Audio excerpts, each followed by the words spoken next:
Hepinizin geçmiş bayramını kutluyorum. İnşallah Rabbim hepimizden yapmış olduğumuz ibadetleri, itaatleri kabul buyursun. Amin. Hepimizin taksiratlarını ve affetsin ve akıbetimizi de hayretsin inşallah. Amin. Euzu billah mineşşeytanirracim. Bismillahirrahmanirrahim. Bu kaçıncı fasıldı? El faslu sami el Elhamdülillahi merhaletul Rabbil hamse. alemin. Ve salatu ve selamu ala seyyidina ve nebiyyina Ebil Kasimil Mustafa Muhammed ve alihi teyyibine tahirin ve ashabihil muntecebin. El faslu thaminu fi temeyyüzil mahiyati ve teşekhusiha. Beşinci merhalenin 8. faslına geldik. Herhalde bu 8. fasılda 5. merhalenin son faslıdır. Ki bu 5. merhalede işlenilmiş olan konuların hemen hepsi mahiyet ve mahiyetle alakalı hükümler bağlamındaydı. Bu 8. fasılda yine mahiyet ve mahiyetle ilgili iki konuyu işliyor. Mahiyetteki temeyyüz ve mahiyetlerdeki teşahhus. Bu temeyyüzler ve teşahhus mahiyetlerde nasıl gerçekleşiyor? İlk önce allame temeyyüz ile teşahhus arasındaki farkı onları mana ediyor ve onların arasındaki farkı bize anlatıyor ve ondan sonra temeyyüzün mahiyetlerdeki temeyyüzün milakinin ne olduğunu, mahiyetlerde bu temayüze neden olan milak nedir ve onu açıklamaya çalışıyor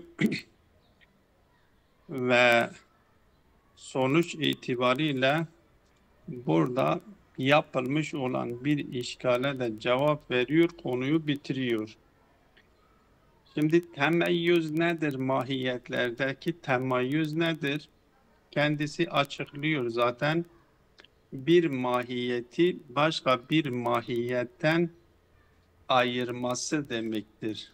Bir mahiyetin başka bir mahiyetle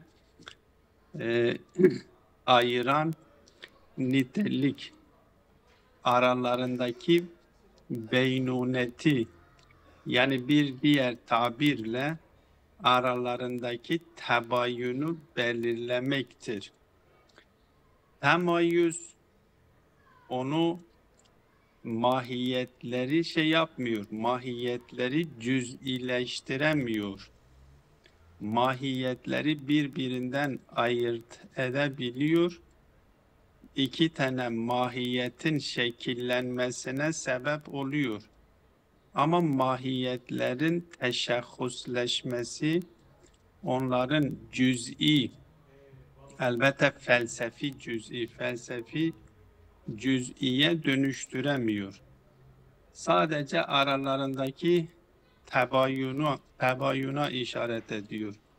Bir mahiyetin diğer mahiyet olmadığını belirliyor. Aralarındaki mugayeret, yani bir diğeri olmamasını belirliyor. Ama teşahhus öyle değildir. Teşahhus ise bir mahiyetin kendisi dışında yahut da bir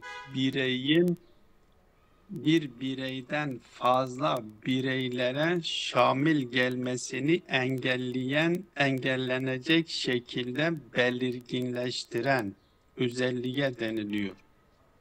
Yani mahiyet, eğer biz teşahhus diyor isek, temayüzde iki mahiyeti birbirinden ayırt ediyor, birisi diğeri olmadığını belirtiyor ama onların bir birçok bireye şamil gelme şeyini engelleyemiyor. Birçok bireye şamil gelme, birçok bireyi kapsama niteliğini kendisinden alamıyor. Ama teşebbüste öyle değildir. Teşebbüste onu belirginleştiriyor ve öyle bir şekilde belirginleştiriyor ki kendisi bir birey dışında başka bireyleri kapsama niteliğini kendisinden alıyor. Bu iki mefhum üzerinden mahiyetin bu iki özelliğini açıklıyor. Bu lugavi manasını ya istilahi manasını da diyebiliriz. Bunu açıkladıktan sonra temeyyüzün vasf-ı izafi bir vasıf olduğunu. Şimdi biz sıfatları değerlendirdiğimiz zaman genel anlamda her mahiyet için zikir edilecek sıfatları iki kategoride genel anlamda değerlendiriyorlar. Hatta Zat-ı Bari Teala için de mesela vasıfları, sıfatları zikrederken iki kategoride sıfatları değerlendiriyorlar. Sıfat-ı nefsi ve sıfat-ı izafi. Burada da aynı şekilde bu temayüz bir sıfattır. Mahiyetler için bir vasıftır. Ama bu vasf-ı izafidir. Biz iki tane mahiyeti dikkate alarak ve bu iki mahiyeti birbiriyle mukayese ederek bunları birbirinden ayırt ediyoruz. Ama teşahhus ise mahiyetin nefsi sıfatıdır, izafi değildir.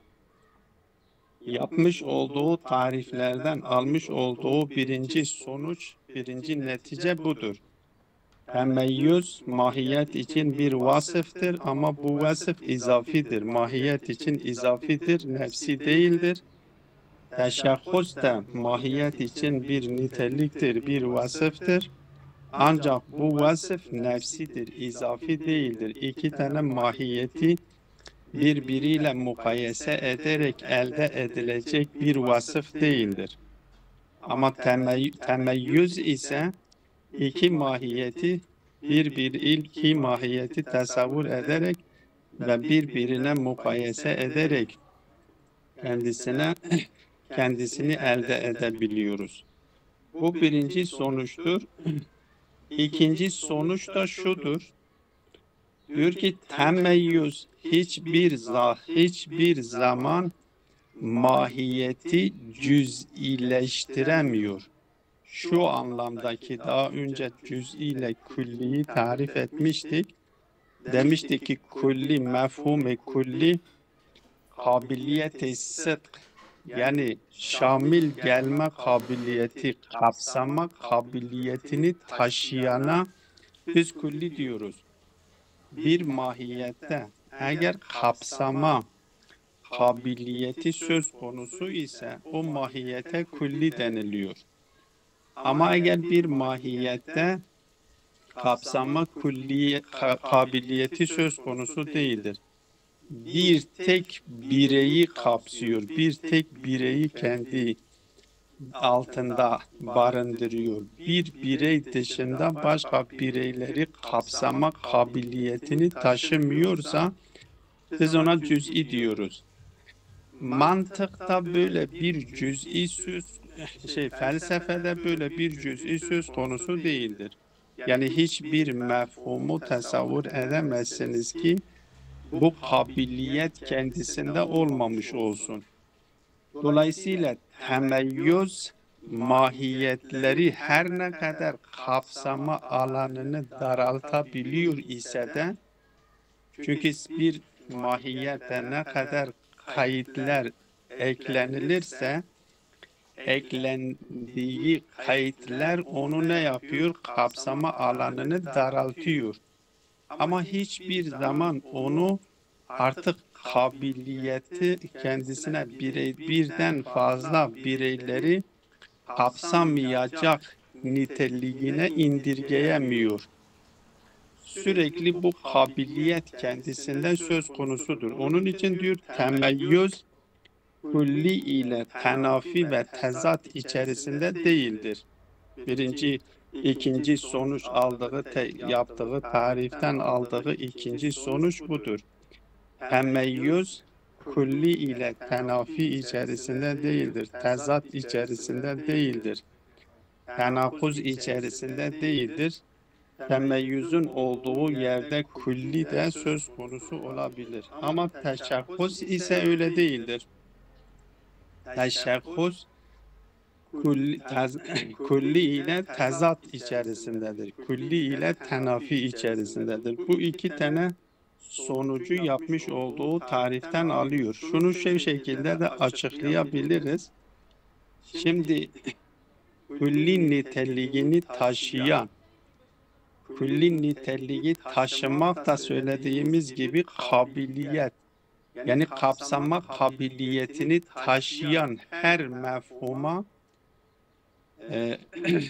diyoruz, külli diyoruz.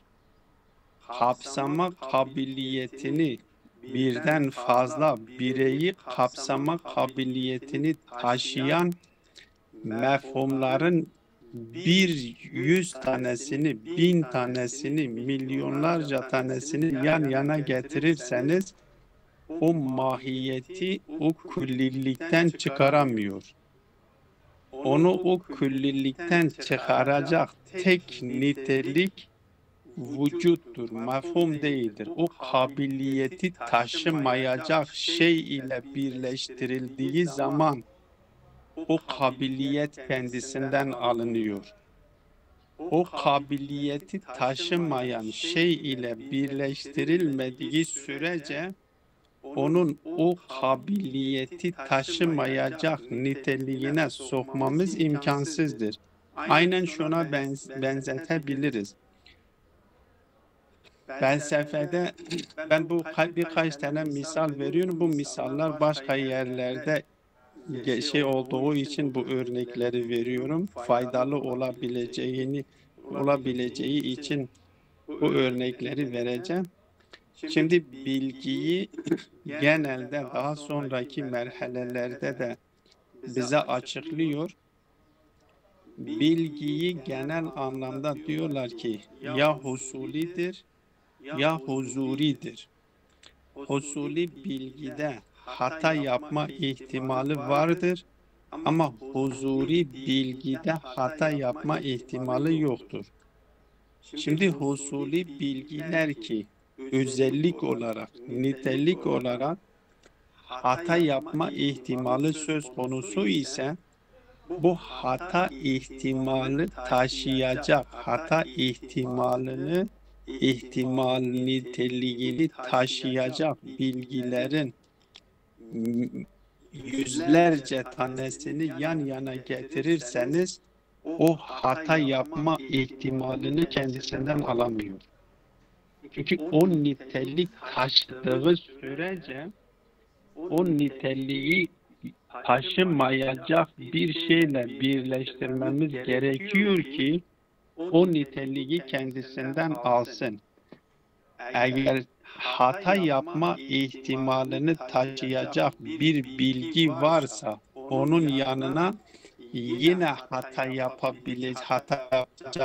ihtimalini taşıyacak bilgiyi yanına koysak ve onun yanına yine hata ihtimalini taşıyacak bir bilgiyi getirsek, çünkü hata ihtimalini taşıyor olduğundan dolayı 1000 tanesini de, 100.000 tanesini de, milyonlarca tanesini de yan yana getirsek o hata yapma ihtimalini kendisinden yok edemez.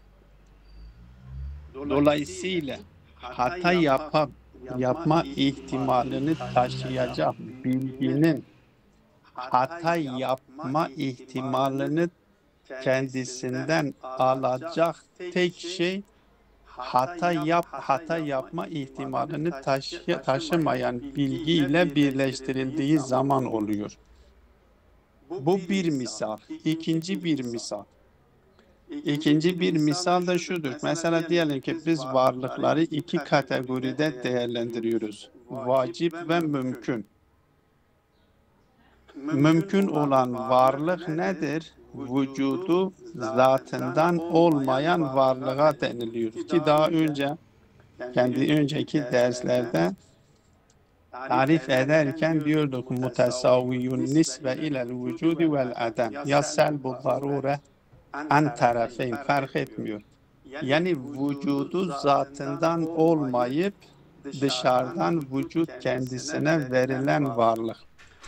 O vücudu zatından olmayan bir varlık kendisi gibi olmayan, yani vücudu zatından olan bir varlıkla birleştirilmediği sürece onun vücut bulması imkansızdır. Eğer bir yerde bir vücudu zatından olmayacak bir varlık söz konusuysa, 1000 tane, 100.000 tane vücudu zatından olmayan varlıkları yan yana koysak, onu vücudu zatından olan varlığa dönüştüremez. Öyleyse çünkü bu özellik onun zatında vardır. Bu özellik onun zatında olduğu için 1000 tanesini de, 100.000 tanesini de, milyonlarca tanesini de yan yana koysak bu özellik kendisinden alınmıyor. Kendisini biz vücudu zatından olan bir vücuda dayandırdığımız zaman kendisi vücut buluyor. Yoksa vücut bulması imkansızdır. Aynı Kur'an-ı Kerim'de bu ikinci bir misal. Bir misal da Kur'an-ı Kerim'den örnek vereyim. Kur'an-ı Kerim'den bir ayet üzerinden. Bir ayet-i kerimede elbette birkaç ayette diyor. Diyor ki iblis diyor ki febi izzetike la ughwiyennahum ecmaîn illa ibadeke minhumul muhlesin. Bu bir kuraldır. Bu kural önemli olduğu için biraz üzerinde duruyorum. Bu zihnimizde oturması gerekiyor. Bir şeyde bir özellik varsa o özelliği taşıyanları 1000 tanesini yan yana getirsek onu o özelliği ondan alamıyor. Bu ayet-i kerimede de insanlar mesela diyor ki muhles vardır, iblisin müdahale edemediği insanlar vardır, iblisin müdahale ettiği insanlar vardır. İblisin müdahale edebileceği insanların 100 tanesini, 1000 tanesini, milyonlarca tanesini yan yana getirirseniz yine iblisin müdahale etmesinden korunamaz. Ne zaman iblis müdahale edemiyor? O muhles iblisin müdahale edemeyeceği insanlarla birleştiği zaman insan artık kandıramıyor. İblis kandıramıyor. Bu hem felsefede öyledir. Elbette felsefidir. Bu konuların hepsi felsefi örnekler farklıdır. Dolayısıyla mefhumlar da öyledir. Mümkün de öyledir. Muhlis olanlar da iblisin müdahale edebileceklerinin 1000 tanesini, 100.000 tanesini getirsek yan yana koysak yine iblis müdahale edebiliyor. Ne zaman iblis müdahale edemiyor? İblisin müdahale edemediğiyle birleştiği zaman. Ne zaman bir mümkün artık vücut kendisinin şey yapılabilir? Diyor ki vacip olan vücudu kendisinden olan varlıkla birleştiği zaman vücut kendisine verilir. Yoksa kendisi zati itibariyle kendisinde vücut söz konusu değildir. Kendisi vücut sahibi olamıyor. Öyleyse vacip ile birleştirilmesi gerekir ki o mümkün artık vacip konumuna düşmüş olsun. Onun için biz mümkün olanlara vacibun bil gayr diyoruz. Aynı şekilde ilmi husuli ihtimali şey vardır, hata yapma ihtimalini taşıdığı için binlerce ilmi husuliyi yan yana getirirsek hata yapma ihtimali kendisinden yok edilemez. Ne zaman hata yapma ihtimali kendisinden alınıyor? Huzuri, yani hata yap ihtimalini taşımayan bilgiyle birleştirildiği zaman. Mefhum-i külli de kabiliyet-i sıdkı, yani bir bireyden daha fazla bireyleri kapsama kabiliyetini taşıyor. Bu kabiliyetin kendisinden kendisi gibi olan mefhum alamıyor.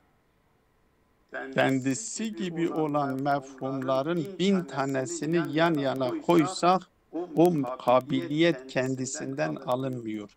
Yani bir bireyden fazla bireylere şamil gelme, kapsama kabiliyeti kendisinden alınmıyor. Ne zaman bu kendisinden alınıyor?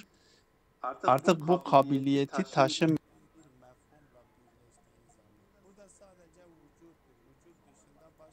şey değildir. Burada da kendisi bunu diyor. Diyor ki temeyyüz iki tane temeyyüz külliyle tenafi içinde değildir. Diyor ki bir külli olan mefhumu kaç tane külli olan, yani bu niteliği taşıyan mefhumları kaç tanesini getirip o mefhuma ekliyorsanız ekleyiniz, onu hiçbir zaman müşahhas teşahhusa dönüştüremiyor. O kabiliyeti kendisinden alamıyor. O kabiliyeti taşımayan bir şeyle birleştirilmesi gerekiyor. O nedir? Onun üzerinde ihtilaf vardır ki sonraki konularda da işaret ediyor. Ben şimdi bunu tatbik edelim, ondan sonra bakalım. Eğer vakit olursa devamını okuruz. Diyor ki El-Faslu Saminu fi temeyyüzil mahiyati ve teşahhusiha. Mahiyetleri biz burada mahiyetleri mefhum olarak alıyoruz. Yani zihnimizde şekillenmiş olan mefahimdir. Mahiyetler zaten mefahimdir. Dışarıdan alınmış olan zihnimizdeki mefahimdir. İnsan mefhumudur, Zeyd mefhumudur, Emir mefhumudur, toprak mefhumudur. Mefhumlardır diyor. Bu mefhumların da bu noktayı da ben işaret edeyim. Mefhumların tamamı iki yönlüdür. Bir, mistaklarına oranla değerlendiriliyor. Bir de fi nefsihi değerlendiriliyor. Fi nefsihi olarak değerlendiriliyor. Mistaklarına oranla değerlendirdiğimiz zaman bu külli cüz'i meselesi söz konusudur. Bakın kabiliyet-i sıdk diyoruz. Yani kapsama kabiliyetini taşıyor. Şimdi kapsama öyleyse kendisi zihinde bir vücudu vardır ve vücudunun dışında kendisinin dışarıdaki mistakları söz konusudur. Mistaklarını kapsama niteliği söz konusudur. Öyleyse mistaklarına oranla biz değerlendirdiğimiz zaman bu kabiliyet söz konusudur. Yoksa fi nefsihi bir vücude zihinde bir vücut olarak değerlendirdiğimiz zaman hiçbir mefhum külli değildir. Her mefhumun vücudu kendisine aittir ve kendisinin külli olmasının imkansızdır. Çünkü orada tetbik olayı yoktur.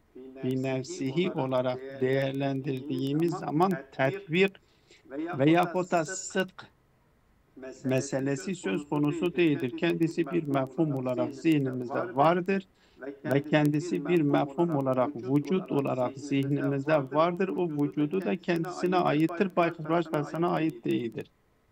Her mevcudun vücudu kendisine aittir, başkasına ait değildir. Bu kendisi, bu teşahhustur, bu belirginliktir.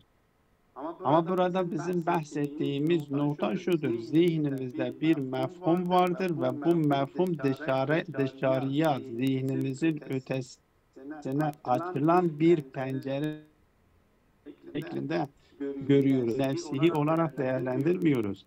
Bir vasıtadır, onun üzerinden dışarıdaki mistaklarını görmeye çalışıyoruz. Dışarıdaki mistaklarıyla irtibata geçmeye çalışıyoruz. Öyleyse dışarıdakiyle yaptığımız zaman bu kabiliyet meselesi söz konusudur. Bu külli ve cüz'i söz konusudur.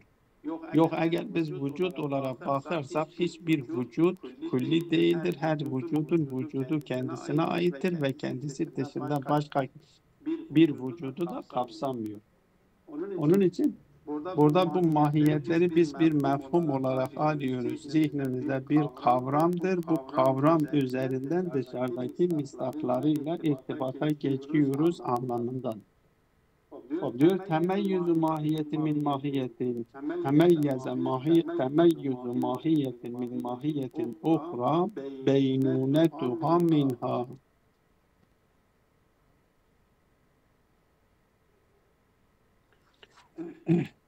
Temeyyüzden kast edilen şey nedir diyor? Temeyyüzü mahiyetin min mahiyetin uhra beynunetuha minha. Bir mahiyeti başka bir mahiyetten ayırmak aralarında tebayün söz konusudur. İnsan mefhumu, şecer mefhumu, zeyd mefhumu, emir mefhumu fark etmiyor. Ve mugayeretuha laha bihaysu la tetesadekani diyor ki bu mugayereti ve mugayeretuha laha ve onların mugayereti yani biri diğeri olmaması. Bihaysu la tetesadekani öyle bir şekildedir ki bir diğerini kapsamıyor, bir diğerine sık etmiyor. Fetemeyyüzül insani minel feresi bi ihtimalihi alen natık. Mesela biz insan dediğimiz zaman insanda hem hayvan vardır hem natıkiyet vardır. Bu insandan natıkiyeti barındırdığı için insandaki natıkiyet aynı zamanda hayvaniyettir. İnsandaki hayvaniyetle natıkiyet daha önceki fasıllarda cins ile fasıl nev'ün aynısı olduğu için, nev'de bir hakikat olduğu için o feresteki olan hayvandan farklı olmuş oluyor. Ve bu şekilde ketemeyyüzül insanı minel feresi, şimdi insanla feres arasındaki temayüz gibi her ikisi de küllidir. Hem feres küllidir hem insan küllidir. Ama insanın feresten ayrı olduğunu, feresten farklı olduğunu zaten bellidir, açıktır. Niye? Çünkü insanda natıkiyet vardır, fereste sahiliyet vardır.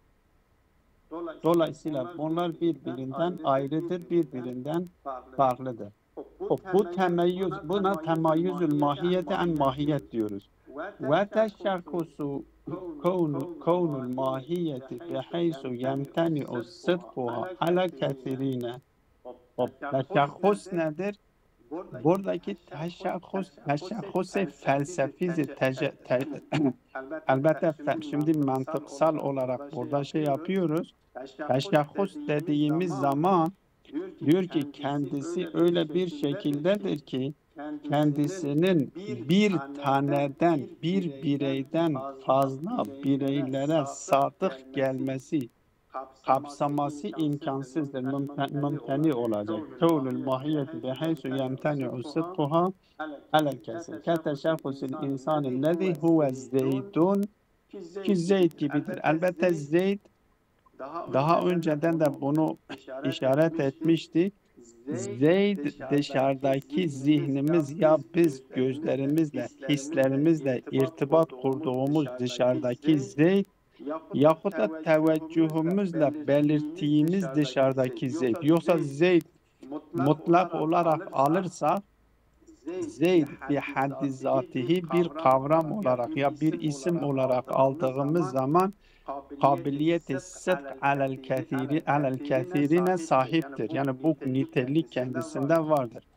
Ama biz zihnimizde belirttiğimiz dışarıdaki belirttiğimiz hangi zeyd bu odadaki zeyd falan şahsın oğlu olan zeyd yani zihnimizde belirttiğimiz kişi olarak alırsak o zaman teşahhüs olmuş oluyor. Yoksa eğer dışarıdaki o bireyle irtibatlandırmasak ya hislerimizle yani gözümüzle irtibat kurmasak ya teveccühümüzle irtibat yapmazsak zihnimizdeki dışarıdaki bir tane zeytle irtibatlandırmasak yine küllidir. Her ne kadar insana oranla kapsamı dar ise de çünkü biz insan dediğimiz zaman bütün insanları Zeyd, Bekir, Amir hepsini kapsıyor. Zeyd insana oranla dardır, kapsamı dardır ama o kabiliyet kendisinde vardır. Kabiliyeti sıdk alel kesirine taşıyor. Bu kabiliyet kendisinde olduğu sürece ona müteşahhisttir diyemiyoruz. Müteşahhisttir ne zaman diyebiliyoruz? Yani zihnimizdeki Zeyd'i dışarıdaki bir tane bireyle irtibatlandırmışız. Artık onun dışında başka bir bireye şamil gelme kabiliyetini kendisinden almışız. O zaman biz buna müteşahhisttir diyoruz. Teşahhüsün anlamı budur. Ve min huna yazharu. Buradan şöyle bir iki tane netice alınıyor. Evvelen enne temeyyüze vasfun idafiyyun lil mahiyeti. Öyleyse mahiyetler için zikredilmiş olan temeyyüz izafi bir vasıftır. Halık, mehluk gibi Zat-ı Bari Teala için mesela biz nefsi sıfatların var olduğunu söylüyoruz. Mesela hayat Zat-ı Bari Teala için nefsidir. Yani başka bir şeyi onu vasıflandırmak için, onu hayat niteliğiyle, vasfıyla vasıflandırmak için onun zatı dışında başka bir şeyi tasavvur etmeye gerek duyulmuyorsa buna sıfat-ı nefsi deniliyor. Yok, eğer onu vasıflandırmak için onun zatı dışında başka bir şeyi de tasavvur etmeye ihtiyaç duyuluyorsa o vasf-ı izafidir. Halık, mahluk gibi yaratılmışlar olmadığı yerde biz Zat-ı Bari Teala'yı haddi zatında elbette o kabiliyet şeklinde demiyoruz ha. Bil fiil olarak diyoruz. Haddi zatında biz Zat-ı Bari'yi tasavvur ettiğimiz zaman eğer mahluk yoksa yarattığı bir varlık söz konusu değilse kendisine yaratıcıdır diyemiyoruz. Öyleyse yaratıcılık sıfatı izafidir. Niye Zat-ı Bari Teala'yı yaratıcılıkla vasıflandırabilmemiz için biz onun zatı dışında mahluk yaratmış olduğu yaratıkları da tasavvur etmemiz gerekir ki biz ona yaratıcıdır diyebilelim. Bazı sıfatlar da hem izafidir hem nefsidir. Yani bir yönüyle izafidir, bir yönüyle vasfı nefsidir. Mesela ilim dediğimiz zaman, alimdir dediğimiz zaman, alim, ma'lumu en azından itibari olarak da olsa iki tanesini tasavvur etmemiz gerekiyor. Yani hem zatını tasavvur edeceğiz, hem bilindiği, bilineni tasavvur etmemiz gerekiyor. Hem zatı tasavvur etmek, hem bildiği o bilineni tasavvur ederek biz ona alim diyoruz. Buradaki mefhum izafi de olabilir ki bu itibari kendisinin bildiği malumlar zatının dışındaki varlıkları tasavvur ederek biz kendisine alimdir diyebiliyoruz. Ama zatını kendisini bilmesi gibi bir varlığın bütün şeylerde de bu durum söz konusudur. Bütün varlıklarda bu durum söz konusudur. Her varlık kendisini biliyor. Kendisini bildiği için burada ilim, alim, ma'lum bir hakikat olduğu için sadece buradaki farklılık itibaridir. Zihnimizde bunları birbirinden ayırt ediyoruz.